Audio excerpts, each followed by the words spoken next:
for the percent of change questions. Majority of your majority of this unit is going to be done using a proportion. This is the only one that's not using a proportion to work things out. So you want to make sure you need to memorize this formula. This formula is not going to be given to you on a reference sheet or on your milestone sheet. This is something that you just have to remember. So for a percent of change, we're talking about when you have some value and then you're either increasing to a new value or decreasing to a new value. You want to know what percent did it change by from your start to your finish. So a lot of times when they talk about things in, the economy, how things have progressed, when they say, oh, the employment rate has gone up a certain percentage, they're indicating, hey, this is what employment used to be at. This is what it is now. This is the percent that it increased by from start to finish. So whenever you're listening to the news, a lot of the times they use a percent of change to describe how things are going in the economy, to either relay that, whatever the president is doing is good or whatever the president might be doing is bad, because it's either helping our economy or hurting our economy. But they use percent of change a lot to relay that information to you. So this is something that is useful to know and understand how it's calculated. Because again, everything you guys hear, you always want to make sure you fact check, right? So they might say that it's changed by a certain percentage and maybe it really hasn't. So the percent of change is new minus the original. So take your new value, subtract whatever the original value is, then take that difference and divide it by the original value. And because we're talking about a percentage, we're going to multiply that final answer by 100. That will indicate your percent of change. Now, if you notice that it's a positive value, that represents that it is a percent increase. So a percent increase is a positive change that has occurred. Or in other words, you've increased from your old to the new. Whatever your original was, it went up to get to a newer value. That's a percent increase. And likewise, you've got a percent decrease. That means that there is a negative change, which means your newer value is actually going to be smaller than your old value because you've decreased from your old to your new.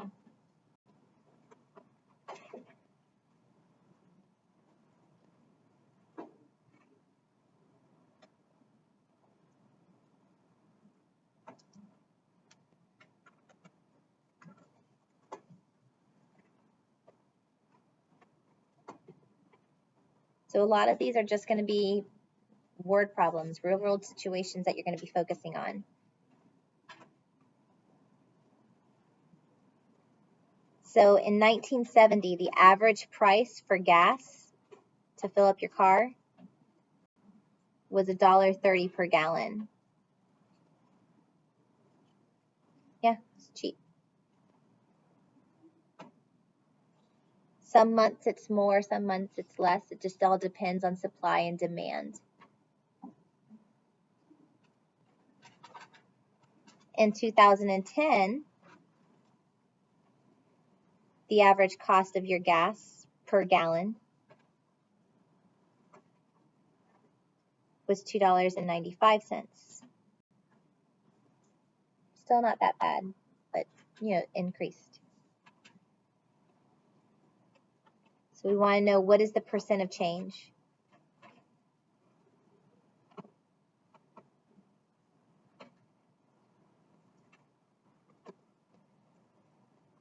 And for this problem, guys, I want you to go ahead and round to the nearest whole number, the nearest whole percent.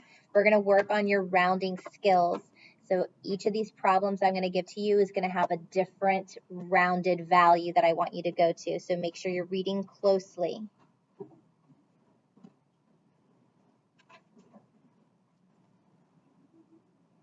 So if I'm talking about a whole percent, do I want a decimal? No. So if I get a decimal, I need to use that decimal value to help me round my whole number. Okay? All right, so in situations like these, just like we did with our percent proportion, we identified parts, wholes, and percents. In this case, all we have to identify is what was our original and what was our new. Those are the only things that you're having to plug into your formula. So who can raise their hand and tell me which value is going to represent the original value? Bryant?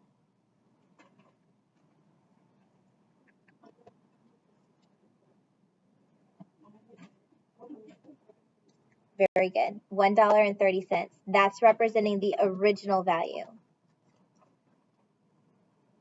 A starting point. What's the new value then? $2.95.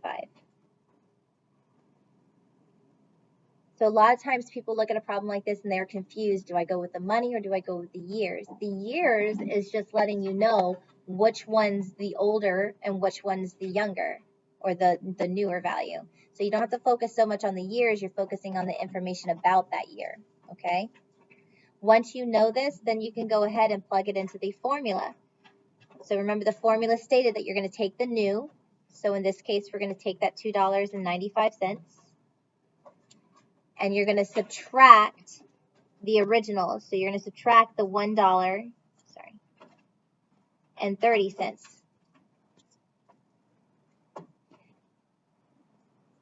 Then you're going to divide that answer by the original, by the $1.30, and then multiply that by 100. Now, we're not going to do all of this all at once. Let's do it step by step. So what is $2.95 minus $1.30 going to give to us? Harmon?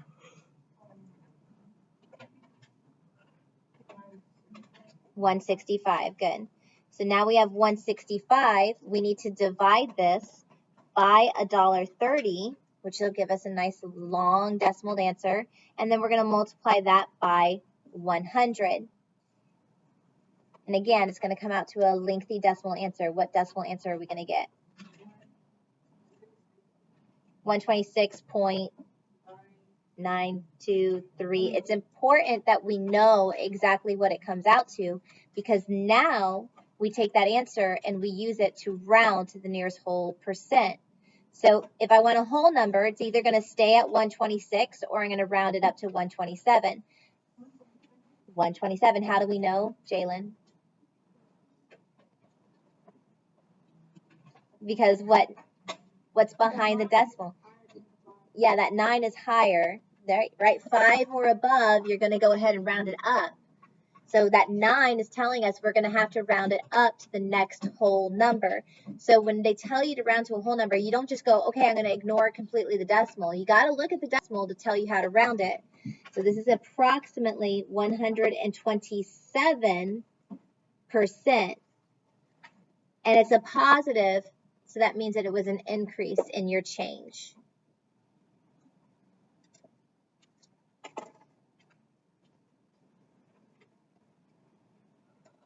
All right, problem number 2. Yes, sir. By 100? Yes, because a percentage is always out of what? 100%. Because percents are out of 100, we're going to multiply it by that 100.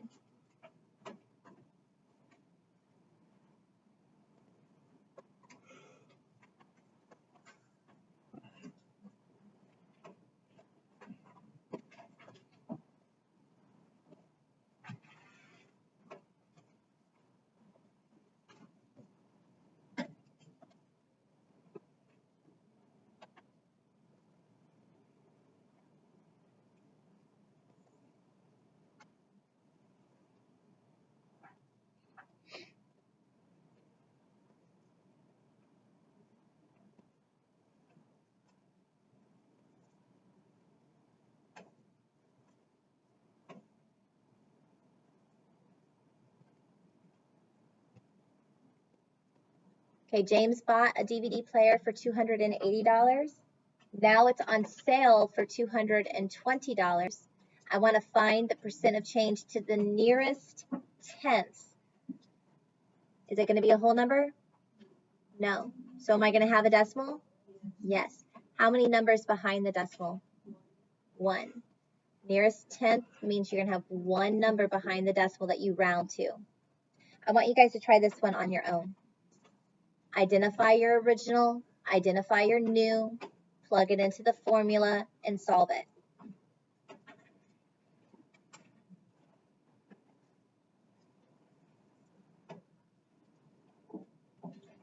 Yes.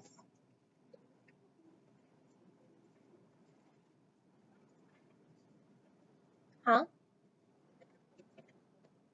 The table?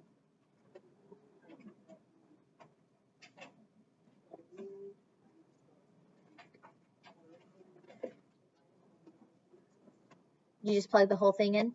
That's fine, just make sure you use parentheses around the new minus the original.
Yeah, the original, when I subtracted 295 minus 130, so if I took the newest price and subtracted the oldest.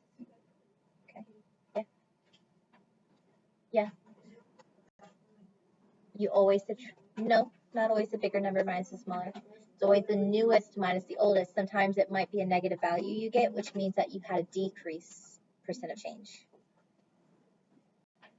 Yeah. Not yet. Just wait.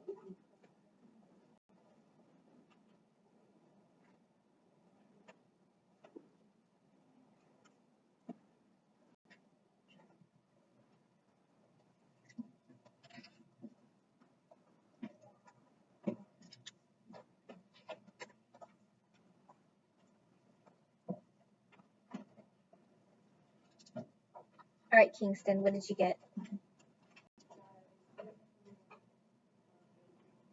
Remember, nearest tenth. 1 decimal. You said 0.43. Nearest tenth means 1 decimal place. Negative 21.4. Very good. All right, so our original, the original was the price that he paid for, which was the 280.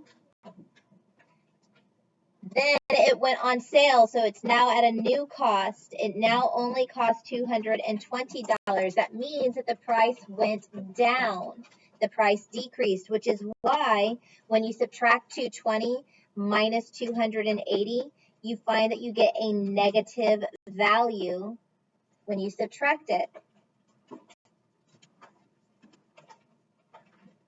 So 220 minus the 280 gives you a negative 60. Then you take that negative 60 and divide it by the original cost of 280, and then multiply that by 100 and round your answer to the nearest tenth. That means our final answer is a negative 21.4%. Again, the negative only indicates that it went down in price. So they might not put negative. They might just put it's a decrease of 21.4%. It means the same thing. Let's do one more example. Because negative 60 divided by 280, and then multiply that by 100. Yes. Again, it's the original being subtracted away from the new. It's always new minus original. See? New minus original. Sometimes it might be a small number minus a large number. It's okay. Okay? All right.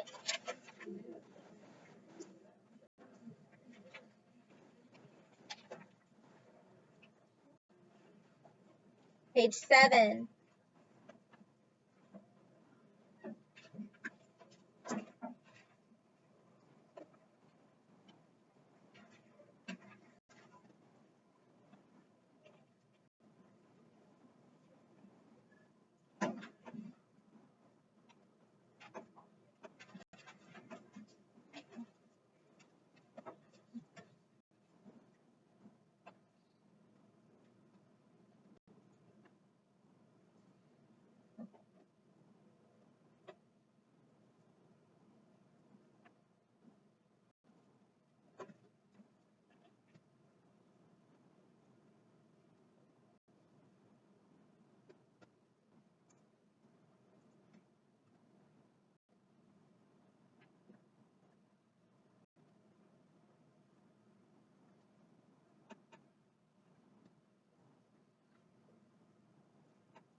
Okay, this time I want you to go ahead and round your answer to the nearest hundredth.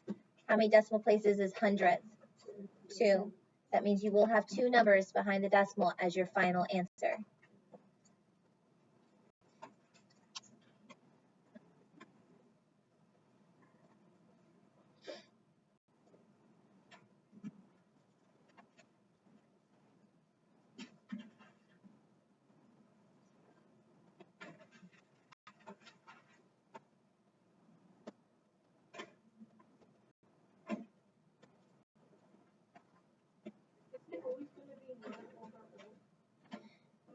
New minus old over old. Yeah.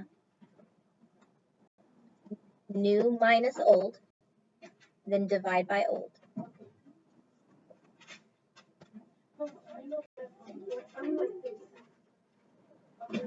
It's always going to be new minus old. Always. Always times 100. That's right.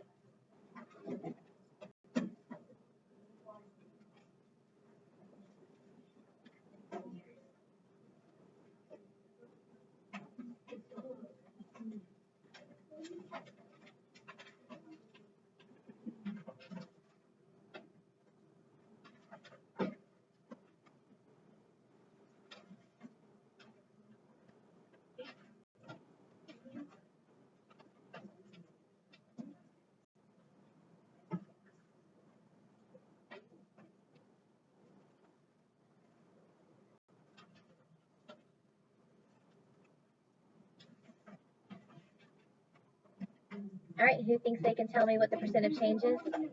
What? Okay, fine. Not one more minute. How about 15 seconds? 15 seconds. 25 seconds. You're done.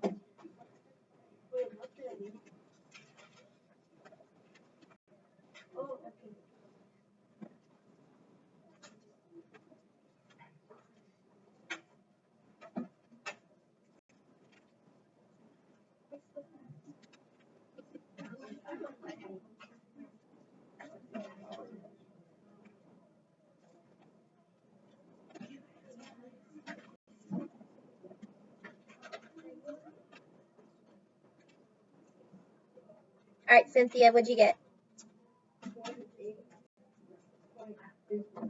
Very good. 28.57 is the correct answer. What was the original, Brian?